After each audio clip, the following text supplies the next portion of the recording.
You'll never truly conquer Earth, you know. Not before you have to destroy it.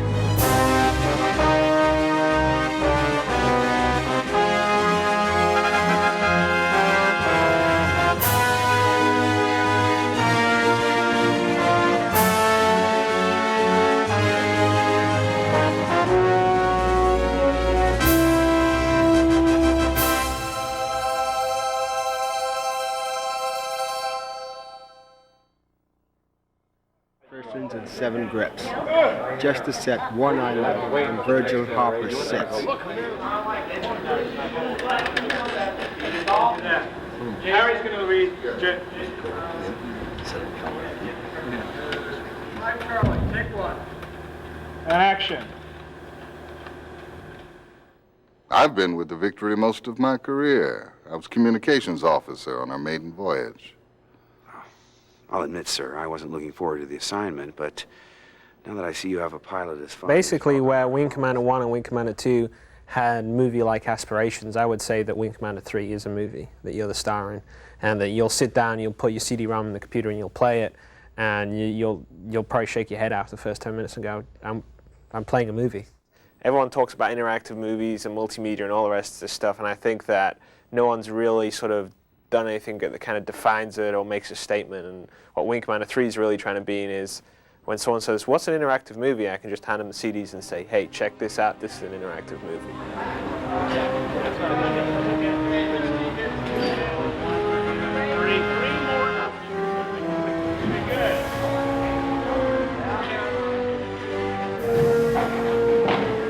Meeting with Chris Roberts was very positive for me because he is Wing Commander. He created the game, he's going to be directing, and the way he explained it to me fascinated me even more. It's exciting feeling like you're on the ground level of something that is new. To me, it suggests so many different possibilities. So impressed with the people that are performing in this, from Malcolm McDowell to John Rhys-Davies, and Tom Wilson, certainly one of the most instinctively funny actors I've ever worked with. I mean, nothing that comes out of his mouth is not hysterically funny. So my acting challenge there is to keep a straight face while I'm doing a scene with him. Well, one way or another, we'll find out what Flash is made of. I guarantee you that.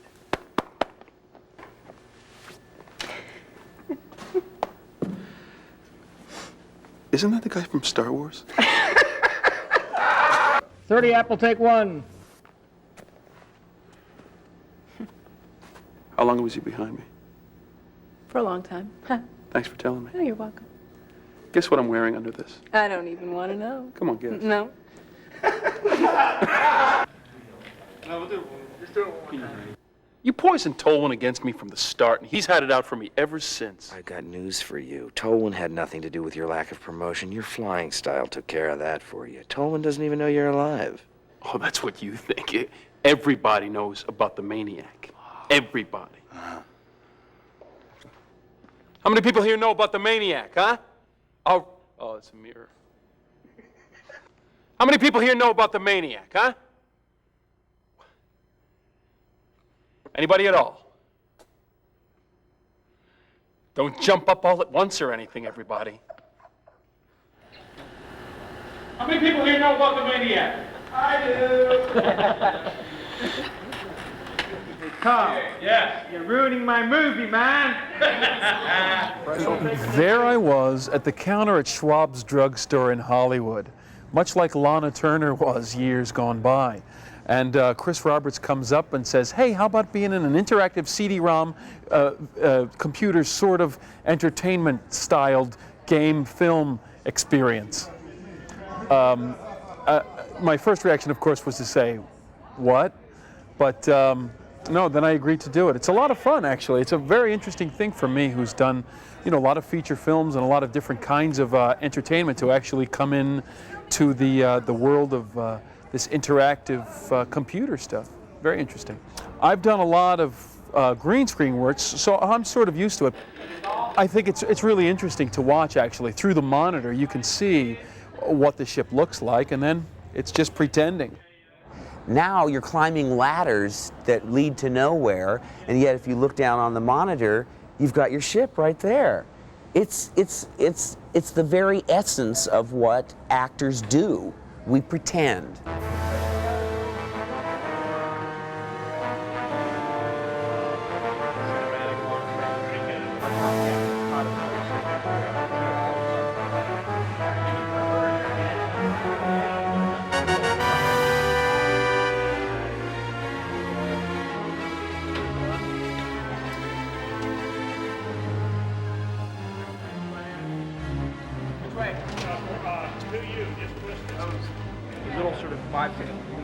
It's amazing to see the final result and to be able to see it so quickly as well. You know, I'm imagining myself out there with just a green screen, and then I go in and look at the footage, and everything is there, and it's just unbelievable. I was very attracted to the character. I loved Rachel. She's spunky, she's feisty, she's a mechanic. I wasn't quite sure what to expect, and it's been a pleasant surprise. I think any reservations I had were about shooting a scene with several different endings, and depending on how you play the game, who dies, how I feel about all of these different people at different times it was a little frightening, a little challenging. I think that it's challenging as far as the way scenes are shot. Normally on a shoot, you have a couple of actors, and the scenes are done back and forth. You work on one scene. Take one. This is shot primarily from one angle, and all of the different scenes consecutively, and then you turn around and shoot the other way. So at times, I've been a little confused as to which scene I'm shooting. Are we going to expand upon that moment? Are we going to kick in the afterburners here? Oh, I must be out of my mind. I grew up with nothing but violets. Deep down, you're all creeps.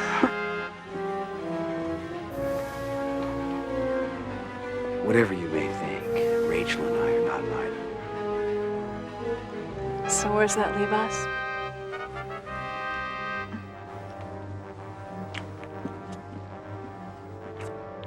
Pilots, you'd rather crash and burn than make a commitment. I can't take the risk of getting involved with someone who might be on my wing. There's too much at stake.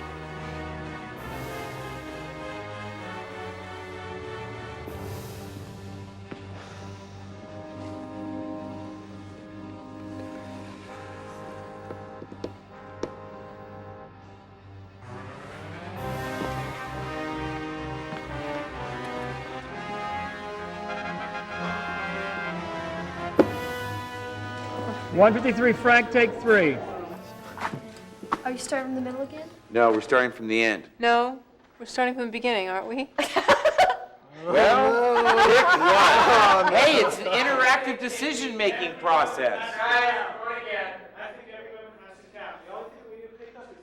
I hate when we shoot like 25 scenes on the right side, and then we go back and we shoot the same 25 scenes with my close-up or whatever. I mean, that's really difficult because generally you learn to sort of get into one idea and then you film all that and then you're done and then you go on to the next thing. But you might have a love scene, a scene where you kill someone, a scene where you're angry, a scene where you're happy, all in like very rapid succession.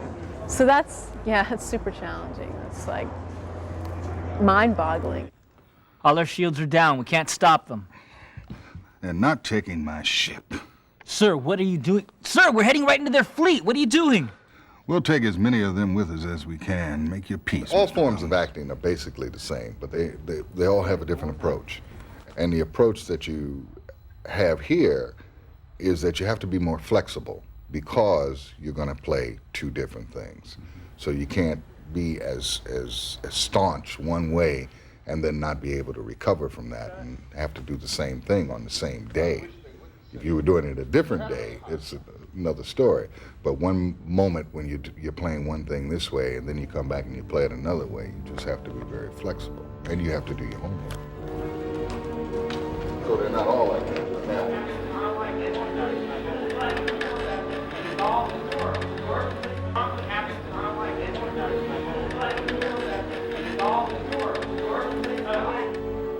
tectonic plates keep shuffling themselves like a thing. Basically, the truth of acting is in the listening. And when you have one set of possibilities, what the listening does is produce a response that is different each time. Now, with the interactive conversation, it goes to there and then it splits. One way, you're angry, your morale is high, you hit me. The other way, your morale is low, you don't hit me. And then it comes back again and continues. And because of the way, at the moment, people are shooting these things, they don't follow the different arcs all the way through in a different way. So what you as an actor have to do then is find a way of doing the end piece that works with that possibility and that possibility identically, which is interesting. You and I, Ape, have unfinished business. Now, I give you the chance. If you are a true warrior, you will take the challenge. You will see on your radar, I have sent my wingman off. The ancient test of courage is ours. The only limitations on it at present are the perennial limitations that we have in life, the limits of our own imaginations. One of the things that Chris has done for me is to open up a set of different possibilities.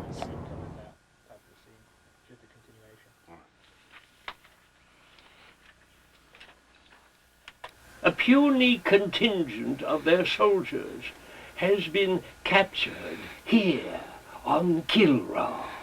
This incursion was an act of desperation. The hairless apes now flail about knowing that they are beaten. They have failed their race utterly. There will be no interrogation.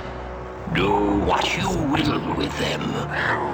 It's basically when we were going to do the Karathi, obviously they're huge, fierce, cat-like alien creatures, and so it's not going to be very easy to portray simply. So we went out to a big Hollywood special effects house who had a lot of experience doing this, and asked them to build us the Karathi with fully animatronic heads, which they have like all these remote control servos that control the mouth and the eyes, and then we had a computer system called Show Control that remembered the puppeteer programs in all the mouth movements and fine-tunes it, and then it remembers it all, and then it can just play it back on cue every single take.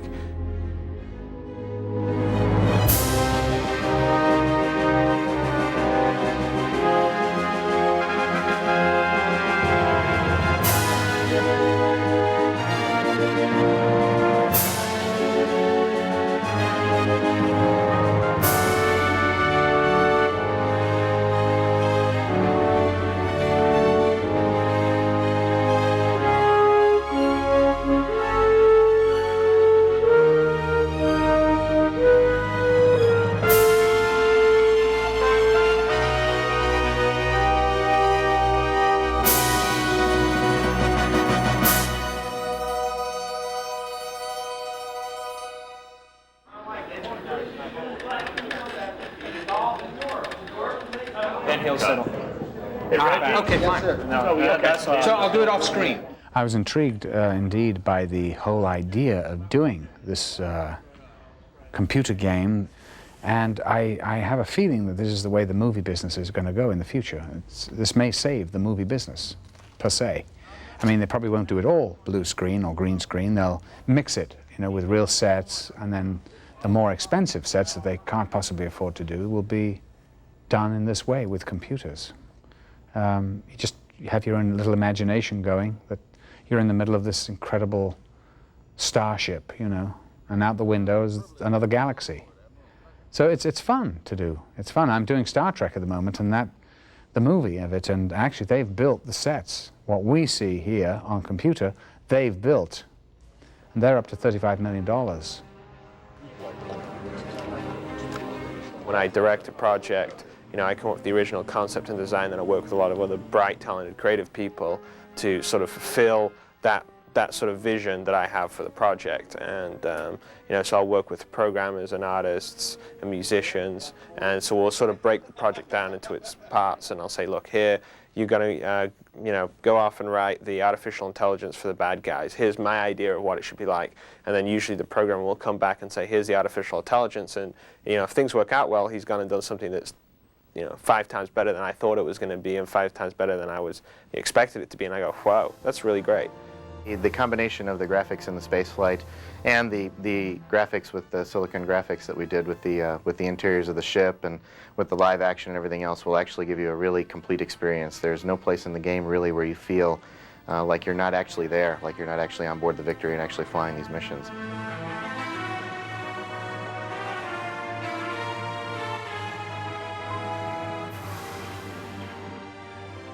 Technologically, it's definitely a groundbreaker. I mean, just you know, the step into the Super VGA graphics.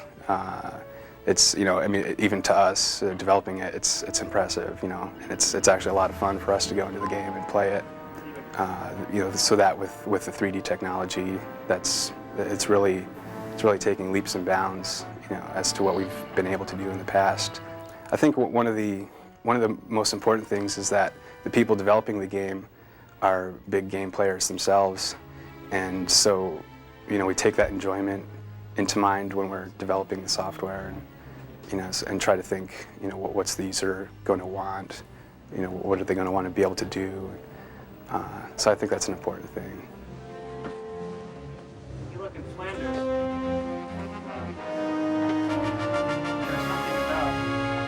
Something about when 2 drops are flying this kind. The main project we're working on is AI. I've done all the artificial intelligence for all space objects, basically. The turrets, rear turrets, all fighter ships. Just making sure we get a good balance between strong AI and playability. I mean, my initial reaction was to try and do really good AI where you just couldn't hit it, and it quickly turned out that wasn't much fun. It was difficult to try and get accurate AI and not look like it was computer-controlled AI. We tried very much to get some sort of personality in there. Right now, there's about 8 different personalities that we based AI on. We try to make it feel like you're playing against people, and more so than actually computer-controlled AI.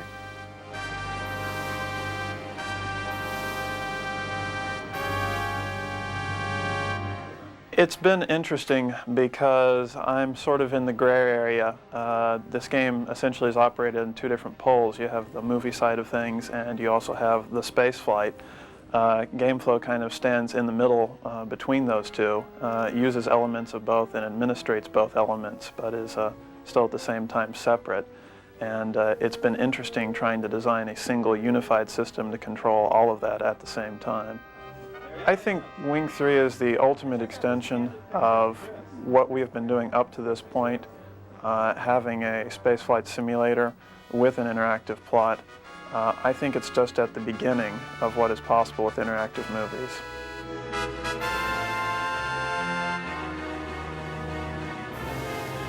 It was a lot more grueling, I guess.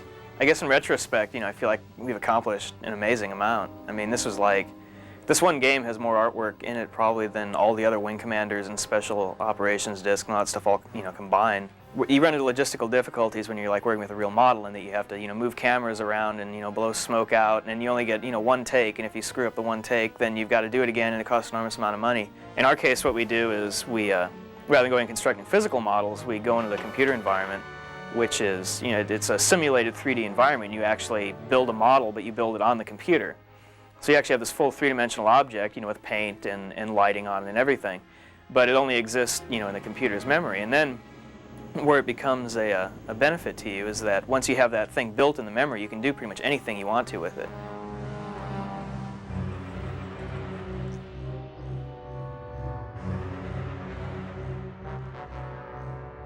Yeah, it's the biggest game in the industry ever so far, but it's, you know, it's always great at Origin to be able to work on the biggest games, you know, and that's exactly what this is right now. It really is like you're watching a piece of video from a movie.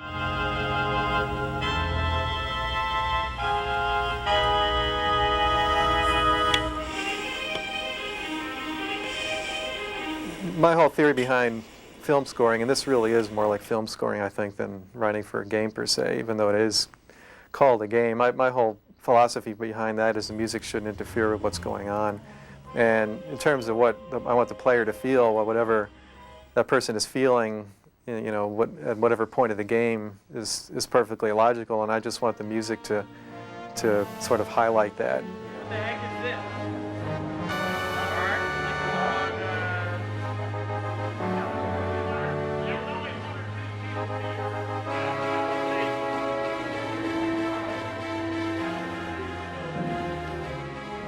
I know that everyone out there wants to do this. I'm not sure whether they know how to do it right, just like we probably don't know how to do movies right. So I think the best answer is they want to do it, and if we want to do their stuff, it's kind of we meet in the middle.